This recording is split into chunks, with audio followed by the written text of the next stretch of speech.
Welcome back everybody to another episode. Thank you guys for all the support and tuning in once again. You guys, I know we just hit that 5,000 subscriber giveaway and I'm super stoked about it, guys. My goal here, we hit 5,000 subs. I would love, by the time we hit September, by the time we hit September, guys, I would love to be up to 10,000 subs. That's my goal, guys. Basically, the channel's been growing really well, way better than I thought it was. And I'm really loving it all. So my goal is kind of by September to be hopefully to 10,000. I don't know if it's gonna happen. It's gonna take every single one of you guys out there. So if you're not subbed, just hit the subscribe button, right there. Hit the little bell notification so you don't miss when I upload a new video, and we're good to go, guys. So help me out with that goal. I love you guys. Thank you all for the support. You guys are great. Today's episode, guys, we're gonna be talking about the Ned Rig. Now, right before I dive into the Ned Rig, guys, I got my monster bass box in the mail the other day. Even with all this coronavirus, crap stirring around, Monster Bass was still able to pump out their boxes. So Monster Bass, guys, for those of you who don't know, they're a subscription-based company. They actually are the only company that hand-picks baits for your region. So you're not just gonna get baits in the box that everybody's getting across the country. If you're in the Midwest like me, you're gonna get baits that are specifically for that. So really cool, really love Monster Bass, working with them. So really quick, we're gonna go through their box. So we open this thing up, guys, got a sticker and we have the price card on everything on there. First thing that I see in here that we have is a spinnerbait right here, guys. Great time of the year for a spinnerbait. They're working really well, I heard.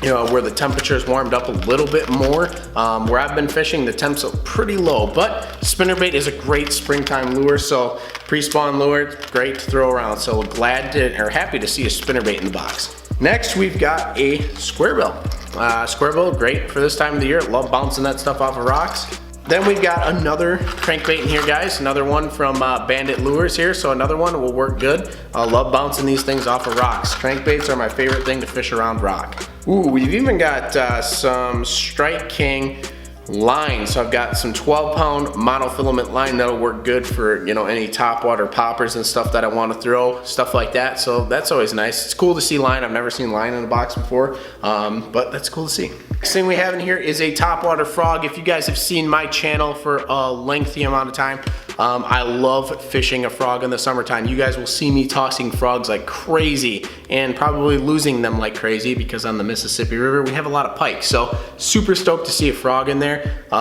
Definitely will be tossing this sucker around. The next thing we have is some soft plastics, Gambler soft plastics in here. It says why not, kind of like a beaver tail type deal.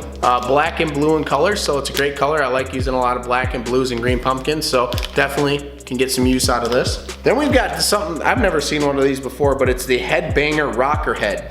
And basically what it looks like, guys, is this, it's got a big head on there, and basically the hook can move freely back and forth, so that head will kind of bounce off of stuff, and whatever you have on the hook is just gonna kind of freely move back and forth. So I'll have to try dragging the bottom for something with this sucker. We got some offset worm hooks in here, and then also Monster Bass threw in a topwater Ragnar in here. I have received this before, but they threw it in here because of the whole coronavirus stuff that's going on. They weren't able to get some of the lures because their factory shut down. So it was really cool, Monster Bass, to throw a little extra in the box for you guys in case you missed out. But otherwise, you usually get everything in the box, no problems. All right, guys, so that's everything in the Monster Bass box. So if you guys would like to check them out, I'll link them down in the description below. Also, I have a code down in the description, WW15, that will get you guys $15 off of your purchase. So if you're interested in Monster Bass, go click the link down below, use the code WW15, save yourself 15 bucks. Guys, now we're gonna be talking about a Ned Rig. We're gonna go over my setup, what I've been using for a Ned Rig. We're gonna go over the line, the weights I've been using, the plastics I've been using as well. So we're gonna go through all that. First off, guys, I have not fished a Ned Rig ever until this season. Now, I usually kind of wait a season to kind of use a Ned Rig a little, or use a rig a little bit more, so that I have a little more knowledge on it. But I kind of want to go over my setup because I think it works really well. I think everything on it is super slick and why I like it. I never, like I said, I never used a Ned Rig, but the purpose is I really wanted to learn how to use a Ned Rig this year. And when I go to Sister Bay in Wisconsin here in Door County, I like to toss around like a really small hair jig, and when you need a light setup. So I really bought my setup for that. And then I was like, you know what? I want to fish a Ned Rig this year. I want to try it out. I feel like early season, it's going to work good for some smallmouth or really finessing those fish. And so far, guys, it's been killer. So I'm going to grab the setup and we're going to go over it really quick. All right, guys, so here is my setup. So right here, we have a 7.3 medium light fast action rod. So if I could have gotten a longer rod here, I would have, but Fox River Rods was running a deal on their rods, and this rod was actually, it's like $150 rod or something like that, and they were selling them out for like 60 bucks a piece on a huge sale. So I couldn't stand myself. I had to pick one up here, guys. If you can get a longer rod, I would suggest maybe going with like a 7.6 medium light. All that's gonna do for you guys is help you out when casting. It's gonna get you a little more distance on your cast, but this is a 7.3 medium light fast action rod. You want a medium light because you're gonna be tossing some pretty small stuff for the Ned Rig, especially when I wanted to toss a hair jig. But for the Ned Rig, I like to keep it pretty light. So right on here, guys, we have a, like I said, 7.3 medium light fast action rod, and then this is a 5:1:1 Abu Garcia reel on here. Now, I went with a 5:1:1 just because I kind of want that. I'm not trying to get this lure back to me super fast. I'm not fishing in a lot of vegetation where I need to get the fish up and out, anything like that. This is a light setup. It's a finesse setup. So the reel doesn't need to be this big beast. A 5:1:1 works perfect on here. Now, I backed this with, I think it was like 15-pound braid. 15 or 20-pound braid I backed just a little bit onto the reel, and then I did 10-pound braid. I did 6-pound fluorocarbon leader on here. Now, I make my leaders pretty long. As you guys can see, the knot is all the way down here. It actually was longer, but I've cut some up. The reason why I make my leaders longer on a setup like this, guys, is because the Ned Rig gets caught up on stuff. It's a smaller rig, it's easier to break off and stuff like that, so I don't feel like retying a leader every single time. So I have a 6-pound fluorocarbon leader on here that I tie on generously long. So this setup, the rod, the reel, and the line, guys, works out absolutely perfect for this setup. Let's actually talk about the Ned Rig and why this setup works so perfect for it. For one, guys, you need a light setup when you're fishing something like this small because you need to be able to cast it out there. Bottom line, you need a light rod. You can't do that with anything heavier. It's gonna be really hard to toss the size. Now, I've tossed quite a few different sizes over the last couple days when I've been out fishing,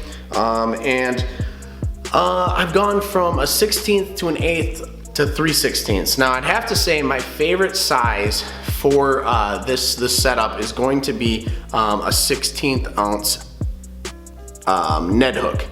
Now, what's different about this hook, guys, and I'll take this this plastic off here and show you guys what I like about this hook here. Now, this is from Lifted Jigs, guys, and this is a 1/16 ounce Ned head, and it's an EWG. So you guys can see that it's not your traditional Ned hook. It's actually offset. You can see that right there.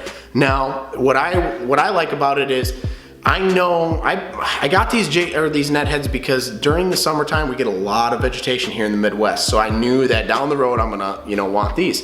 Now, we were fishing a lot of rock where we were at, and I just felt like with an exposed hook on the normal Ned heads, I was gonna get snagged quite a bit. So this 1/16 ounce Ned head here gets through those rocks and everything super, super well. I mean, it got snagged up a little bit where I had to go up to my snag and reel down and try to get it out.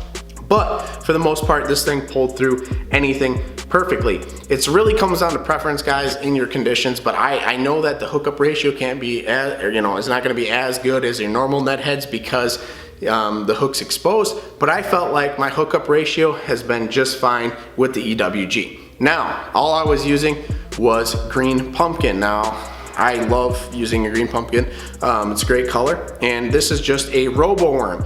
I don't really think it made a difference what brand they were, to be honest with you guys. I think that the green pumpkin was just the key. Anything dark like that worked really well. So as you guys can see, I'll thread this on there for you, but all you're doing with this is exactly like how you would do a weedless hook for like a Texas rig. You're just coming through the nose on there, getting to the top and twisting and coming through. And it's just like if you were rigging, you know, a Texas rig to be weedless here. So the rig just looks like this when it's all said and done. Got a nice little grub on there.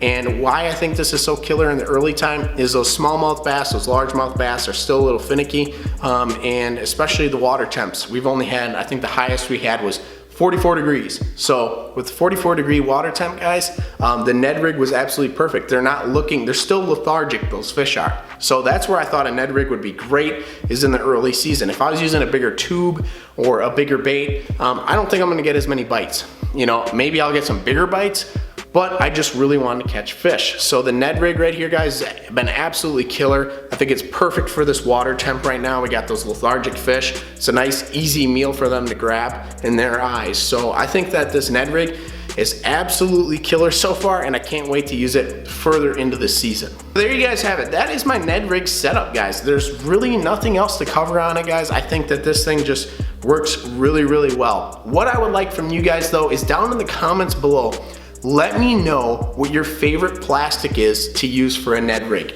If you've ever used a Ned Rig, let me know down in the comments below what your favorite plastic is to use on a Ned Rig. I'd love to see. I'm new to fishing a Ned Rig, so if you guys have any tips or pointers on plastics to use, I'd love to see them, or hooks that you prefer. Anything with a Ned Rig, guys, you know what, just drop it down below. I'd love to see it, because this is my first year really going at it with a Ned Rig, and I'd love to see what you guys have for tips and tricks that I can use. I hope you guys enjoyed today's episode. I'm going to be back up to my 3 episodes a week, guys. Monday, Wednesday, Friday. I'm gonna hammer those out for you guys because I want to get us up to 10,000 subs. I know we can do it. So I hope you guys enjoyed today's episode. Remember to like and subscribe, and we'll see you guys on the next one.